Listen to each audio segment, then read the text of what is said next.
Avis vascular centre మన దేశంలోనే the best varicose vein hospital.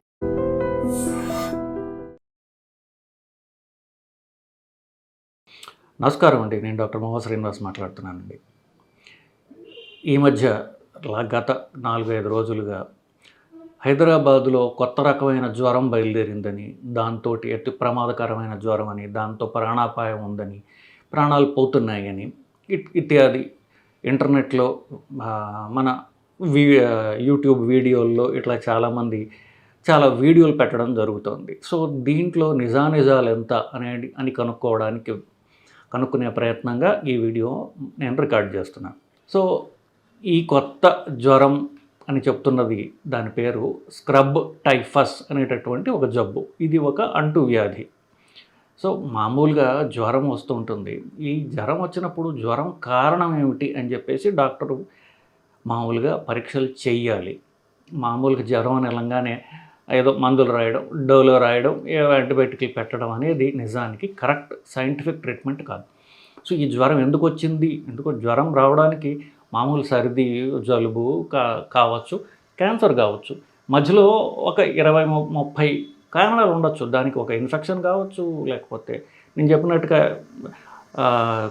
ఒక్కొక్కసారి క్యాన్సర్ వల్ల అవ్వచ్చు, లేకపోతే మన శరీరం మీదకి ఎఫెక్ట్ చేస్తుంది, ఆటో ఇమ్యూన్ అంటాం. అలాంటి ప్రాబ్లంగా ఏవైనా చాలా కారణాలు ఉండొచ్చు. కారణం తెలియకుండా డోలు వేసేయడం అనేది అది సైంటిఫిక్ ట్రీట్మెంట్ కాదు నిజానికి. అంటే తగ్గదు అలా చేసినట్టు. ఒక డోలో పనిచేసి 4-5 గంటలు తగ్గుతుంది, మళ్ళీ జ్వరం వస్తుంది.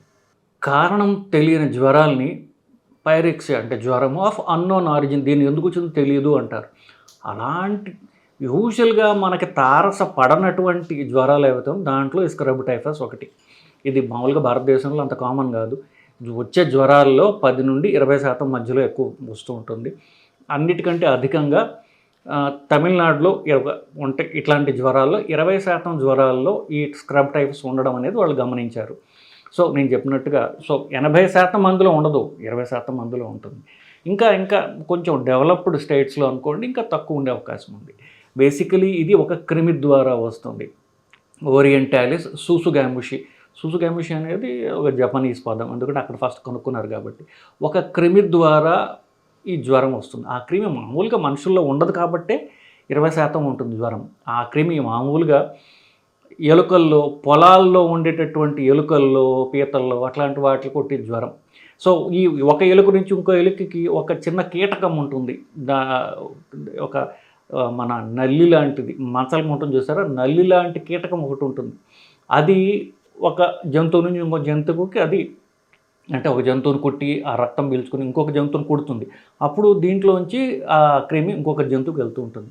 ఒక్కొక్కసారి పొలాల్లో, మట్టిలో, లేకపోతే ఎక్కువ చెట్ల మధ్యన పనిచేసే మనుషులు ఎవరైతే ఉంటారో వాళ్ళు అంత చూసుకోకుండా బేర్ హ్యాండ్స్తో కానీ, కాళ్ళతో నడుస్తున్నప్పుడు, అంటే చెప్పులు కానీ, షూస్ కానీ వేసుకోకుండా పని చేస్తున్నప్పుడు ఈ కీటకం కొట్టచ్చు వాళ్ళని. ఈ పురుగు కాళ్ళ మీద కానీ, చేతి మీద, శరీరం ఎక్కడైతే అక్కడ కవర్డ్గా లేని చోట అది కనుక కరిచిందనుకోండి, అప్పుడు ఆ పురుగులో ఉన్నటువంటి ఈ క్రిమి వల్ల మనుషులకు జ్వరం వస్తుంది. నేను చెప్పినట్టుగా పొలాల్లో లేకపోతే ఎక్కువ చెట్ల మధ్యన పనిచేసేటటువంటి మనుషులకి ఇది కామన్గా సోకేటటువంటి జ్వరం. సో దానికి కారణం చెప్పాను కదా, ఈ పురుగు కుట్టడం వల్ల వచ్చేది. ఎక్కడైతే పురుగు కుట్టిందో అక్కడ చర్మం నల్లగా అయిపోతుంది అనమాట. సో ఈ నలుపు రంగులో ఉన్నటువంటిది ఎక్కడన్నా మనకు కనిపిస్తున్నట్లయితే డాక్టర్లకి, ఓహో ఈ పురుగు కుట్టినటువంటి నల్లి లాంటి పురుగు, ఇది చిగ్గర్స్ అంటారు ఇంగ్లీష్లో, ఇది కుట్టడం వల్ల వచ్చింది. సో కాబట్టి ఈ జ్వరం ఇట్లా స్క్రబ్ టైఫస్ కావచ్చు అనేటటువంటి డాక్టర్లు అనుమానించే అవకాశం ఉంది. సో ఆఫ్కోర్స్ ఇది జ్వరం వచ్చిన తర్వాత మామూలుగా ఇది చలి, ఇప్పుడు నీళ్ళు ఎక్కువ ఉంటే ఈ పురుగులు ఉంటాయి. సో నీళ్ళు ఎప్పుడు ఎక్కువ ఉంటాయి, వానాకాలంలో ఎక్కువ ఉంటాయి. వానాకాలం వర్షాలు ఉన్నంతకాలం, కొంత చలికాలం ఉన్నంత నవంబర్ దాకా ఎప్పుడైతే వర్షాలు ఎక్కువ ఉంటాయో అప్పుడు ఎక్కువగా వచ్చేటటువంటి జ్వరం ఇది. సో హైదరాబాద్లో 17 కేసులు రిపోర్ట్ అయినాయి అని చెప్పేసి న్యూస్ ఐటమ్స్ రావడం జరుగుతుంది. సో ఇది మనకు కామన్గా రాదు కాబట్టి డాక్టర్లు మిస్ అయ్యే అవకాశం ఉంది. అందువల్ల దీని ఇంపార్టెన్స్ ఉంది. ఇంకా ఇంపార్టెన్స్ ఏంటో ఫస్ట్ రోగ లక్షణాల గురించి మాట్లాడితే, మామూలుగా చలికాలంలో వచ్చేటటువంటి లేదా వానాకాలంలో వచ్చేటటువంటి వైరస్ జ్వరాల రోగ లక్షణాలు ఎట్లా ఉంటాయో ఈ రోగ లక్షణాలు కూడా అలాగే ఉంటాయి. జలుబు రావడం, దగ్గు, గొంతు నొప్పి, జ్వరం ఉండడం, సో ఆ జ్వరంతో పాటుగా కొంచెం గొంతులో గడ్డల్లాగా రావడం, సో తలనొప్పి రావడం. జనరల్గా వైరల్ ఫీవర్ ఎట్లా ఉంటుందో ఇది కూడా అట్లాగే ఉంటుంది, కానీ ఒక పట్టాన్ని తగ్గదు. వైరల్ ఫీవర్ 3 రోజులు పోతుంది కదా, ఇది తగ్గదు. అప్పుడు డాక్టర్ దగ్గరికి వెళ్ళడం జరుగుతుంది. డాక్టర్లు అన్ని పరీక్షలు చేస్తారు, మామూలు గుండె పరీక్షలు చేస్తారు, దొరక్కపోయేసరికి ఇది ఏంటా అనుకుంటారు. ఈ రోగం ఈ వీడియో చేయడానికి కారణం ఏంటంటే ఇది ఒక పాసిబిలిటీ అని చెప్పేసి తెలియకపోయినా, లేకపోతే పాదాల మీద ఎక్కడో ఉంటుందో అది కుట్టినటువంటి ఆ స్కిన్ మార్క్ అది డాక్టర్లు మిస్ అయినా ఇది ప్రాణాంతకమయ్యే అవకాశం ఉంటుంది. మందులు ఇస్తే పూర్తిగా రికవర్ కావచ్చు. ఈ ప్రాబ్లం ఉందని తెలిసిన డాక్టర్ సస్పెషన్ ఉండాలి. ఈ స్క్రబ్ టైఫస్ కావచ్చు, ఎందుకంటే స్కిన్ మీద అది ఉంది. లేకపోతే కాళ్ళు చేతులు పరీక్షించి చూడాలి, ఈ కీటకం ఈ పురుగు కుట్టినటువంటి మార్క్ ఏమైనా ఉందా అని.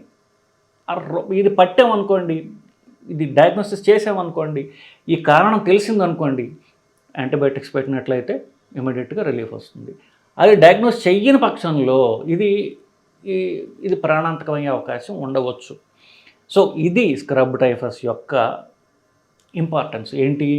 ఈ యొక్క ఎంటిటీ అనేది ఉంది. 20% మందు 80% మందులు ఉండదు, 20% మందులు ఇది ఉండొచ్చు అని చెప్పేసి కనుక పేషెంట్కి, ఎందుకు పేషెంట్ జ్వరం రాగానే వాళ్ళు ఈ మొక్కల్లో పనిచేసే వాళ్ళైతే కాళ్ళ మీద కానీ చేతుల మీద కానీ నల్ల మరక వచ్చిందా, వచ్చితే డాక్టర్ చూపించాలి. డాక్టర్ మిస్ అయ్యే అవకాశం ఉంది కాబట్టి.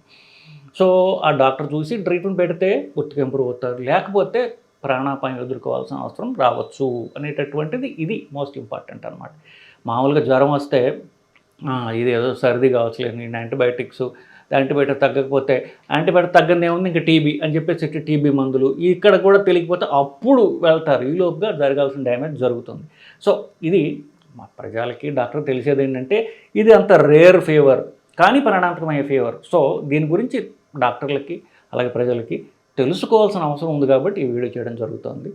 సో ఇది అంత రేర్గా వస్తుంది, అంత కామన్గా వచ్చే ఫీవర్ కాదు. బట్ స్టిల్ ఈ ఎంటిటీ వల్ల ప్రాణాపాయం ఉంది కాబట్టి దీని గురించి ప్రజలు అట్లాగే డాక్టర్లకి కూడా తెలుసుకోవటం ముఖ్యమైన ఉద్దేశంతో ఈ వీడియో జరుగుతుందండి.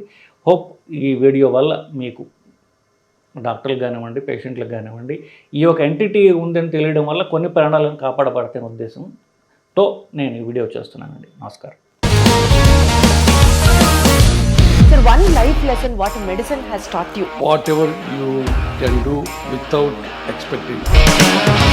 బట్ ఐ రియలీ బిలీవ్ మన పాజిటివ్ యాటిట్యూడ్ ఉంటేనే మనం ఏదైనా సాధించగలం. గట్ని మనం కరెక్ట్గా డీల్ చేసినట్లయితే అది మనకి పాజిటివ్ హార్మోన్స్ని రిలీజ్ చేస్తుంది. షుగర్ వచ్చిన వాళ్ళ పరిస్థితి ఏంటి? పొట్ట దగ్గర పెరిగితే దాన్ని ఆండ్రాయిడ్ అంటారు, ఆండ్రాయిడ్ ఫోన్ కదా. అసలు థాట్స్ ఎందుకు వస్తాయి? బ్రెయిన్ డెడ్ అంటే దానికి ప్రపంచం అంతా కూడా కొన్ని నిర్దిష్టమైనటువంటి లక్షణాలు ఉన్నాయి. మానసికంగా ధైర్యంగా ఉంటే క్యాన్సర్ జయించవచ్చు. You are a doctor for a cause sir, అంతే. వాళ్ళకి వచ్చిన ఆదాయం కాకుండా ఫ్రీ సర్వీస్ ఎంతమందికో చేస్తుంది.